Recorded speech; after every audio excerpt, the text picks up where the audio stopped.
You've lost 3 in a row and 9 straight sets overall. Yeah.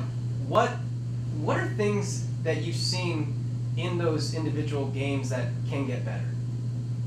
Well, first thing that needs to get better is our setting. We've talked about this a lot, within our team meetings and practices, and we're just a little bit inconsistent in the setting position right now, and so the location is not always where it needs to be for us to be successful. We know that we can serve teams out of system, and we play very good defense, and we just need to be able to get those balls up, put them somewhere where our players can end the points. And that's what we're not doing. That's what we're not able to do. We're not able to finish points. But with that said, the last 3 matches, we are on a 3-match losing streak, and 2 of those were against the first place team in the conference, and the other one was against the second place team in the conference. And other than the San Bernardino match, which I really felt like our team didn't really show up for, the 2 Sonoma matches, we competed. We competed with Sonoma. I feel right now that we're not at Sonoma's level as far as Sonoma doesn't have any weak spots. They're a first place team for a reason. They're a very good team, and so, like I said, it feels like it's been a while since the San Diego match, which was the last time we had a win. But it's just it's been a rough little patch. But we've been playing very good teams, and so in the end, we're hoping that's going to make us better. And when you talk about setting, for a lot of people who don't follow volleyball as closely, setting is pretty vital. Yeah. Is the most vital.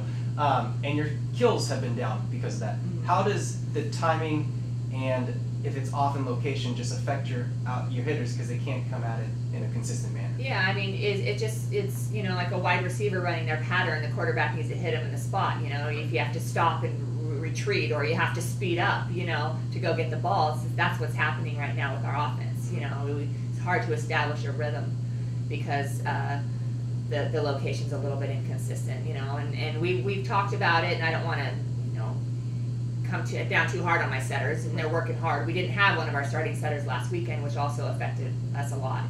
Kat Riffalata was out. We're hoping to have her back this weekend, if not at least by 2 weeks from now. But it's very hard, like you said, to establish a rhythm and get consistency when the sets look different every time. And kind of just going off of what you just said, do you have any other injury update for Kat and also Nicole? Well, yeah, we do know that Nicole won't be returning, unfortunately. We're hoping to get her back for next year, for a 5th year. It would be great.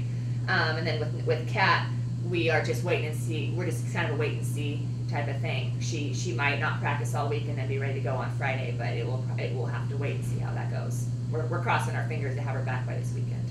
And how big of an impact, now that you know for sure that Nicole's not coming back, how much does that change, or now that you've already been in it for a little bit, does it not change anything? Well, it's the way it is now. We're used to it now. We don't even, we try not to think about the fact that we don't have Nicole anymore. There's nothing we can do about that. We just are expecting the girls that are stepping up at her place to do the very best that they can. We've got a freshman middle blocker who has not played that position in a couple of years in the spot right now, doing the very best he can. When you're replacing an all-conference first team, newcomer of the year, senior, it's quite a difference. But Madison Hunziker, she's doing the very best she can, and she's got a great attitude about it, and the team has a great attitude about it, and no one's hanging their head. At the end of Sonoma State's match, the second time last Saturday when we lost to them, we were in the conference room at the end of the night with heads up, understanding that we just lost to 2 very strong teams. We've got matches coming up that we feel like we have a very good shot at winning, and so we're not dwelling, we're not being negative, we're staying positive, and we're going to keep working hard and try to finish these last few weeks of season on a high note.